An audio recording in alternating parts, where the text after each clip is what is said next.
الحمد لله رب العالمين والعاقبة للمتقين والصلاة والسلام على رسوله الأمين أما بعد أعوذ بالله من الشيطان الرجيم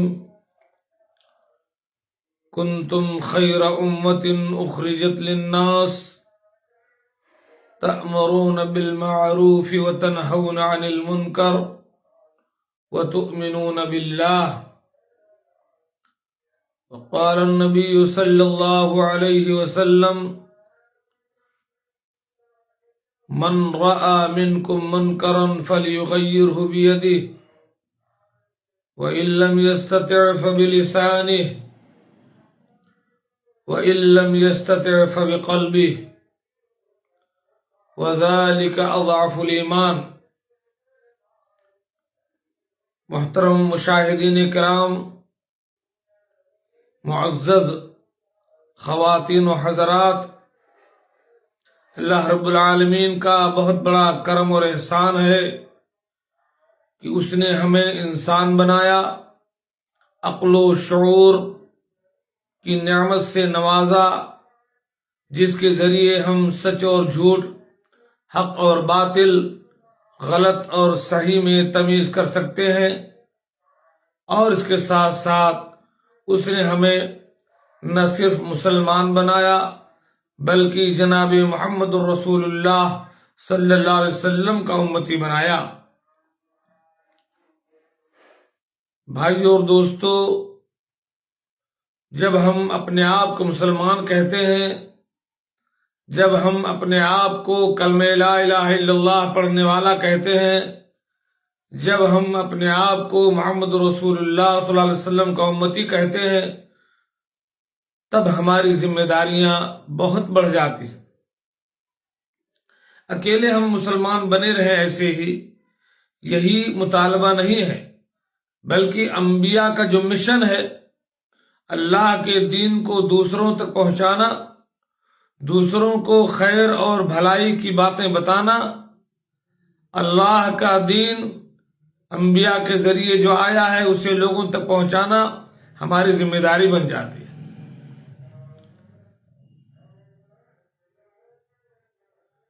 اللہ کے نبی صلی اللہ علیہ وسلم نے فرمایا، من رأى منکم منکرا فلیغیرہ بیدہ، تم میں کا جو کوئی کہیں برائی دیکھے اسے اپنے ہاتھ سے روکے، وَإِن لَّمْ يَسْتَطِعْ فَبِلِسَانِهِ، اگر ہاتھ سے روکنے کی صلاحیت نہیں رکھتا، اتنی پاور اور قدرت اپنے اندر نہیں پاتا، تو زبان سے روکے، وَإِن لَّمْ يَسْتَطِعْ فَبِقَلْبِهِ، اور اگر زبان سے بھی نہیں روک سکتا، اتنے اوقات اس کی نہیں، اتنی پکڑ نہیں، اتنا کمزور ہے، یا حکمت کا تقاضا ہے کہ زبان نہ استعمال کرے، تو دل میں برا جانے اور ایسی مجالس میں اٹھنا بیٹھنا چھوڑ دے یا وہاں سے نکل جائے۔ وَذَلِكَ أَضْعَفُ الْإِيمَانِ، اور یہ ایمان کا سب سے کمزور درجہ ہے۔ بلکہ ایک روایت میں واضح طور پر یوں ہے کہ وَلَيْسَ وَرَاءَ ذَلِكَ حَبَّةُ خَرْدَلٍ مِّنْ ایمان، کہ اب اگر دل میں بھی آدمی برا نہ جانے، برے لوگوں کے ساتھ خوشی سے اٹھتا بیٹھتا رہے، تو اب اس کے بعد ایمان کا کوئی درجہ نہیں، یعنی وہ مومن نہیں بچتا ہے۔ میں دراصل جو بات کہنا چاہتا ہوں وہ یہ کہ اللہ کا دین لوگوں تک پہنچاتے رہیں، شرم نہ کریں، حیا محسوس نہ کریں۔ لوگ برائی پھیلانے میں شرم محسوس نہیں کرتے۔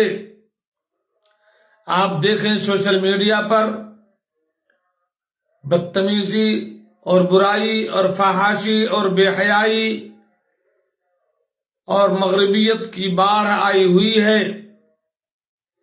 ہر چھوٹا بڑا سوشل میڈیا کا شکار ہو کر کے غلط طریقے سے اپنے اوقات بتا رہا ہے۔ اس سوشل میڈیا پر مشرکانہ عقائد بیان کیے جاتے ہیں، بدعات کا پرچار کیا جاتا ہے، ننگا ناچ ناچا جاتا ہے، اور برائی کرنے والے اپنی برائی کو پرچار کرنے میں تھکتے نہیں ہیں، نہ شرم کرتے ہیں۔ ایسے وقت میں اہل حق کی، خصوصاً علماء کرام کی اور خواص کی یہ ذمہ داری بن جاتی ہے کہ جب بے حیا لوگ، برے لوگ، گندے لوگ، جھوٹے لوگ، مشرک لوگ، بدعتی لوگ اپنی برائیاں پھیلانے میں شرم محسوس نہیں کرتے، بلکہ انتہائی ہمت و جسارت کے ساتھ برائی پھیلاتے ہیں، تو ہم اللہ کا سچا دین، ہم حق پر ہوتے ہوئے اللہ کی بات دوسروں کو بتانے میں کیوں شرم محسوس کریں؟ آپ جس گھر میں رہتے ہیں، سب سے پہلے تو ذمہ داری آپ کی اپنے سے شروع ہوتی ہے۔ یا ایھا الذین آمنوا قوا انفسکم واہلیکم نارا وقودھا الناس والحجارہ، اے ایمان والو، اپنی جان کو اور اپنے گھر والوں کی جان کو جہنم کی آگ سے بچا لو۔ تو یہاں سے آپ کی ذمہ داری شروع ہوتی ہے۔ آپ پہلے اپنے آپ کو سدھاریں، اور پھر آپ کا اکیلے سدھرنا کافی نہیں ہے، بلکہ آپ کی نظر اپنے گھر والوں پر ہونی چاہیے کہ آپ کا باپ، آپ کی ماں، آپ کی بیوی، آپ کی بیٹی، آپ کا بیٹا، آپ کا بھائی، جہاں آپ حق بات کہہ سکتے ہیں، کہیں شرک میں تو نہیں گرفتار، کہیں بدعت میں تو گرفتار نہیں ہے، کہیں کسی پر ظلم تو نہیں کرتے، کہیں کسی بے حیائی کے شکار تو نہیں ہے، کہیں ایسا تو نہیں کہ نمازیں چھوڑ رہے ہیں، کہیں ایسا تو نہیں کہ زکوٰۃ نہیں دے رہے ہیں، کہیں ایسا تو نہیں کہ نمازیں پڑھ رہے ہیں لیکن انہیں سورہ فاتحہ تک یاد نہیں، کہیں ایسا تو نہیں کہ انہیں تحیات و درود شریف تک کا پتہ نہیں، کہیں ایسا تو نہیں کہ وہ نماز کا طریقہ نہیں جانتے، کہیں ایسا تو نہیں کہ وہ وضو صحیح طریقے پر نہیں کر سکتے، کہیں ایسا تو نہیں کہ انہیں پتہ نہیں کہ غسل کب فرض ہوتا ہے اور وضو کب ٹوٹ جاتا ہے، کہیں ایسا تو نہیں کہ وہ اندر سے کسی شرک میں، چھوٹے یا بڑے شرک میں گرفتار ہیں اور انہیں اس بات کا شعور نہیں ہے، کہیں ایسا تو نہیں کہ وہ سوشل میڈیا کے ذریعے یا ملاقاتوں کے ذریعے آپ کے گھر کا کوئی فرد بدعات کا اور چھوٹے شرک کا شکار ہے، جس کی وجہ سے وہ اپنے اعمال کو برباد کر رہا ہے، کہیں ایسا تو نہیں آپ کی بیوی یا آپ کی بیٹی بے پردہ ہے، اس کے ساتھ لوگوں کے رابطے ہیں فون پر، واٹس ایپ پر، بے حجابی تو آپ کے گھر میں نہیں ہے، آپ کے گھر میں کون آتا جاتا ہے، آپ کا بچہ بچی کن لوگوں کے ساتھ اٹھتا بیٹھتا ہے، ان کی نمازوں کا کیا حال ہے، ان کی تلاوت قرآن کا کیا حال ہے، ان کی خدمت والدین کا کیا حال ہے، یہ تمام چیزیں آپ کو ان پر نظر رکھ کر کے سب سے پہلے اپنے گھر کی اصلاح کرنی ہوگی۔ اگر آپ نے یہ کام نہیں کیا، اللہ رب العالمین کے ہاں آپ کا گریبان ہوگا اور آپ کے گھر والوں کا ہاتھ ہوگا، یہ آپ کو پکڑ کر گھسیٹ دیں گے کہ اللہ تعالیٰ، یہ میرے گھر کا بڑا تھا، گھر کا بڑا بھائی تھا، یا میرا باپ تھا، یا میرا شوہر تھا، یا یہ میری ماں تھی، یا یہ فلاں تھی، ان لوگوں نے ہمیں کوئی تربیت نہیں کی، ہمیں کسی غلط کام سے نہیں روکا، ہم جیسی زندگی گزار رہے تھے گزارتے رہے، اور جانوروں کی طرح بس ایسے ہی کھاتے پیتے اور مزہ کر کے چلے آئے۔ آپ نہیں بچ سکیں گے اللہ رب العالمین کے دربار میں۔ آپ کے پاس پڑوس میں جو لوگ رہتے ہیں ان کی خبر گیری کرنی ہوگی آپ کو، ان کے دین کا کیا حال ہے، ان کے عقائد کا کیا حال ہے، ان کے معاملات کا کیا حال ہے، ان کی نمازوں کا کیا حال ہے، ان کے اخلاق و کیریکٹر کا کیا حال ہے، ان کی بیع و شراء کا کیا حال ہے، ان کے کاروبار کا کیا حال ہے۔ اگر کہیں کوئی غلطی ہے، کہیں کوئی فالٹ ہے، کہ اللہ کی مخالفت کرتے ہیں، وہ رسول اللہ صلی اللہ علیہ وسلم کی مخالفت کرتے ہیں، یا انہیں علم نہیں، آپ کی ذمہ داری ہے کہ آپ ان کو بتائیں کہ آپ یہ کام کرو، یہ کام نہ کرو، یہ چیز صحیح ہے، یہ چیز غلط ہے، آپ کی ڈیوٹی بنتی ہے۔ انہیں کیسے پتا ہوگا؟ کون انہیں بتلائے گا؟ میرے بھائی، آج کا حال یہ کہ ہم شرم کرتے ہیں، ارے کون جائے کہنے فلاں سے؟ کیوں نہیں کہہ سکتے؟ کیوں نہیں کہہ سکتے؟ آپ اللہ کی بات کیوں نہیں کہہ سکتے؟ قرآن کی بات کیوں نہیں سکتے؟ محمد رسول اللہ صلی اللہ علیہ وسلم کی بات کیوں نہیں کہہ سکتے بھائی؟ آپ اپنے باپ سے کہہ سکتے ہیں، اپنے بیٹے سے کہہ سکتے ہیں، اپنی بیوی سے کہہ سکتے ہیں، گھر والوں سے کہہ سکتے ہیں، پاس پڑوس سے۔ یہ تو انبیائی مشن ہے۔ یہ اللہ کے نبی صلی اللہ علیہ وسلم نے فرمایا تھا حجۃ الوداع کے موقع پر، فَلْيُبَلِّغُ الشَّاهِدُ الْغَائِبَ، کہ جو لوگ اس میدان میں حاضر ہیں وہ میری یہ بات ان لوگوں تک پہنچا دے جو حاضر نہیں ہیں۔ عمومی طور پر سب کی ڈیوٹی ہے، لیکن خصوصی طور پر علماء کرام کی ڈیوٹی ہے، جن کو اللہ تبارک و تعالیٰ نے دین کا علم دیا۔ آپ شرم نہ کریں، آپ کہہ دیں، آپ کو جو چیز صحیح لگتی ہے وہ کہہ دیں، اپنے دوست سے، اپنے بھائی سے، اپنے ملنے والے سے، اپنی کمپنی والے سے، اپنے پڑوسی سے کہہ دیں۔ ہو سکتا ہے اس سے خبر نہ ہو، اس پر عمل کر لے، کوئی غلطی کر رہا ہے وہ، آپ اس کو بتا دیے غلط ہے۔ اب آپ سوچتے ہو کون جائے بتانے کے لیے، وہ ناراض ہو، کوئی ناراض نہیں، کیا کر لے گا آپ کو ناراض ہو کر کے؟ کیا کر لے گا وہ ناراض ہو کر کے؟ آپ کو اجاڑ دے گا؟ کچھ نہیں ہوتا، آپ کہیے۔ ہمارے ایک ساتھی تھے، بڑے خوش اخلاق، بڑے اچھے، وہ مختلف کمروں میں لوگوں سے ملاقات کرتے تھے، حلقے قرآن قائم کرتے تھے، لوگوں کو قرآن پڑھانے کا انتظام کرتے تھے، اپنی طرف سے کچھ خرچ بھی کرتے تھے، اور داڑھی رکھنے کے لیے وہ کہتے تھے، جس قدر ان کو علم تھا، وہ عالم تو نہیں تھے، کہتے تھے بھائی داڑھی رکھو، کم سے کم اتنا تو لگے تو مسلمان ہو۔ تو ایک جگہ وہ گئے، بتا رہے تھے مجھ سے کہ میں گیا، ایک نوجوان تھا پڑوسی ملک کا، وہ داڑھی نہیں رکھے تھا، اور درس میں آتا تھا، سنتا تھا۔ اسے انہوں نے کہا کہ بھائی اللہ کے نبی صلی اللہ علیہ وسلم نے داڑھی رکھنے کا حکم دیا ہے، داڑھی رکھیے، ایسے صفحہ چٹ کیوں رہتے ہیں؟ اس نے کہا ٹھیک ہے صاحب رکھ لیں گے، ٹھیک ہے صاحب رکھ لیں گے۔ اس میں کبھی کسی نے کہا نہیں، کسی نے بتایا نہیں کہ داڑھی رکھے، تو ٹھیک ہے رکھ لیں۔ آپ بتائیے، ایسا بھی ہو سکتا ہے کتنی آسانی سے کوئی آپ کی بات مان جائے؟ اگر ایک نیکی پر وہ عمل کر لے گیا تو تا قیامت آپ کو اجر ملتا رہے گا۔ ایک آدمی نماز نہیں پڑھتا ہے، اگر آپ کے سمجھانے بجھانے سے وہ نمازیں پڑھنے لگا تو اس کی زندگی کی ساری نمازیں اسے بھی فائدہ دیں گی، اور آپ کے کھاتے میں بھی ایک حساب کو ملتا رہے گا۔ ایک آدمی نماز پڑھتا ہے لیکن اسے سورۃ الفاتحہ یاد نہیں ہے، آپ اس کو بتائیے کہ بغیر سورۃ فاتحہ کی نماز نہیں ہے۔ اگر آپ نے اسے سورۃ الفاتحہ یاد کروا دیا اور وہ زندگی بھر نماز پڑھتا رہا، سورۃ الفاتحہ پڑھتا رہا، تو دن بھر میں 5 نمازیں، 17 رکعات فرض،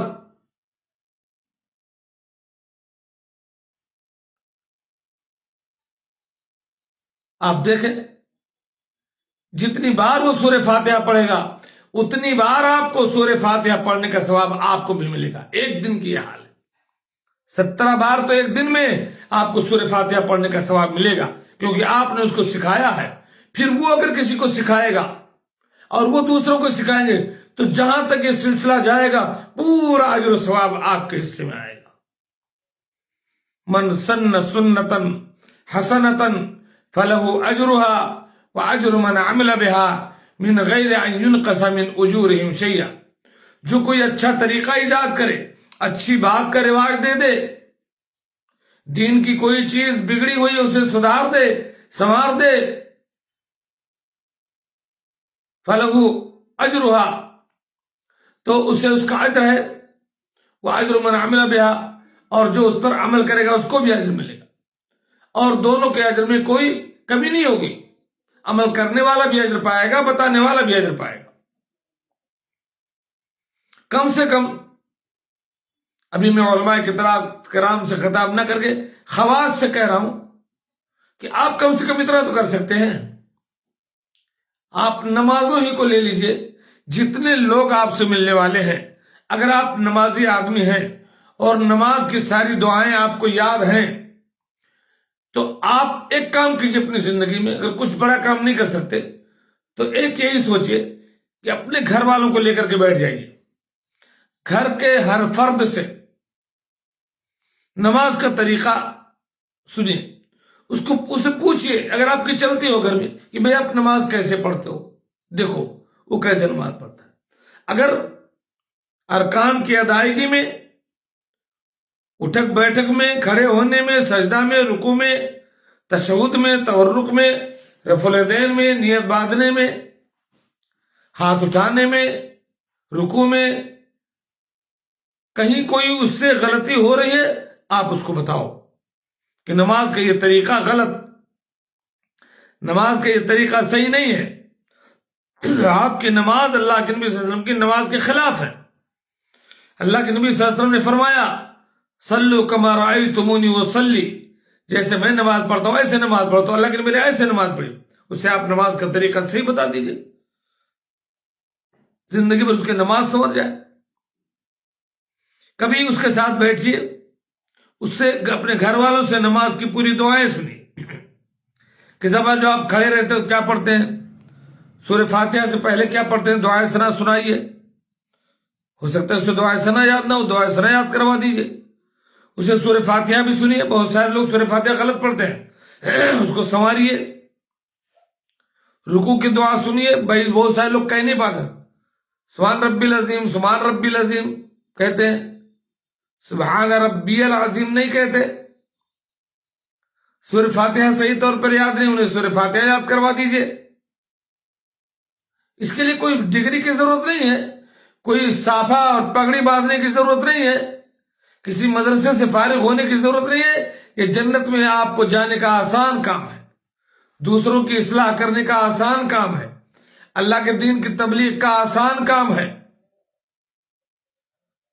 بھلائی کو ایک دوسروں تک پہنچانے کا آسان کام ہے.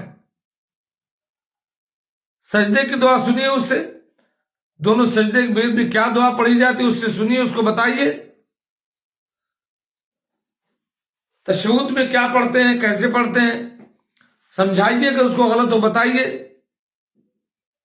سلام پھیرنے والے تشہد میں، آخر تشہد میں کیا کیا پڑھتے ہیں، درود شریف اسے یاد ہے کہ نہیں، کچھ دعائیں یاد ہے کہ نہیں. تو یہ تمام چیزیں آپ اپنے گھر میں پہلے کر سکتے ہیں. میں آپ کو کام بتا رہا ہوں. اب آپ کے گھر والوں کی اگر نماز درست ہو گئی، آپ کے گھر والوں کو اگر نماز کی دعائیں آپ کی وجہ سے یاد ہو گئی، تو آپ کے گھر میں اگر 10 افراد رہتے ہیں، 10 افراد کے اگر آپ نے نماز درست کر دی تو وہ 10 افراد جتنی نمازیں پڑھیں گے اپنی زندگی میں، ساری نمازوں کا ثواب آپ کو بھی ملے گا. قیامت کے دن جب لوگ نیکیوں کی ترسیں گے، یوم یفر المرء من اخیہ، جس دن آدمی اپنے بھائی سے بھاگے گا، وامہ وابیہ، اپنی ماں سے بھاگے گا، اپنے باپ سے بھاگے گا، وصاحبتہ وبنیہ، اپنی بیوی سے بھاگے گا، اپنے بیٹے سے بھاگے گا. لکل امرئ منہم یومئذ شأن یغنیہ، ہر آدمی اس دن ایسی مشکل میں مبتلا ہوگا کہ وہ دوسروں کی پرواہ نہ ہوگی. کوئی آپ کو اپنی ایک نیکی نہیں دے گا. جب آپ جہنم میں جا رہے ہو ایک نیکی کی وجہ سے، آپ کو نیکی نہیں ملنے والی. آپ کا بیٹا نہیں دے گا، آپ کی بیوی نہیں دے گی، آپ کا شوہر نہیں دے گا، آپ کا بھائی نہیں دے گا، آپ کی ماں نہیں دے گی، آپ کا بیٹا باپ نہیں دے گا. یہ نیکیاں آپ کے کام آئیں گی جو آپ نے لوگوں کو سورہ فاتحہ اور نماز سکھائی. یہ ساری نیکیاں آپ کو تول دی جائیں گی قیامت کے دن. لے جاؤ. اتنی نمازیں وہ پڑھاؤ گا جو شخص آپ کے سدھار کی وجہ سے، وہ ساری نمازوں کا ثواب آپ کے اپنی نماز تو آئی، وہ بھی سارا ثواب آپ کے کھاتے میں بھر جائے گا. آپ کا جنت کا گیٹ کھل جائے گا آپ کے لیے، کیونکہ آپ نے انبیائی کام کیا ہے، نبوت والا کام کیا ہے، تبلیغ والا کام کیا ہے، وتواصوا بالحق والا کام کیا ہے. اللہ تعالیٰ سورہ عصر میں فرماتا ہے والعصر ان الانسان لفی خسر، قسم ہے زمانے کی، بے شک انسان گھاٹے میں ہے، الا الذین آمنوا، گھاٹے میں وہ لوگ نہیں ہیں جو ایمان والے ہیں، وعملوا الصالحات، گھاٹے میں وہ نہیں ہیں جو نیک اعمال کرتے رہتے ہیں۔ نیک اعمال کیا جنہوں نے، وتواصوا بالحق، وہ لوگ بھی گھاٹے میں نہیں ہیں جو ایک دوسرے کو حق اور سچی اور خیر اور بھلائی کی باتیں بتاتے رہتے ہیں۔ وتواصوا بالصبر، وہ لوگ بھی گھاٹے میں نہیں جو ایک دوسرے کو صبر کی تلقین کرتے ہیں۔ ہر جگہ مولوی ہونا ضروری نہیں ہے، بہت سارے خواص یہ کام کر سکتے ہیں۔ یہ کام آپ نے اپنے گھر میں کر لیا، اب اس دائرے کو بڑھائیے، تبلیغ کا طریقہ سیکھیے، اللہ کا دین کیسے لوگوں تک پہنچائے۔ زمانے کو پیام حق سنانے کی ضرورت ہے، خدا کے دین کی جانب بلانے کی ضرورت ہے۔ اللہ کے نبی صلی اللہ علیہ وسلم نے فرمایا ہے، من رأى منکم منکرا فلیغیر بیدہ، کہیں کوئی اگر منکر دیکھو اپنے ہاتھ سے روکو، نہ ہو سکے زبان سے روکو، نہ ہو سکے دل میں برا جانو، وہاں سے اٹھ جاؤ۔ تو اپنے گھر میں نماز سنوارنے کے بعد آپ پڑوسیوں کو دیکھیے، آپ 4-5 پڑوسی سے تعلقات صحیح کر کے دیکھیے کہ ان کی نمازوں کا حال کیا ہے، وہ نمازیں پڑھتے ہیں کہ نہیں پڑھتے ہیں۔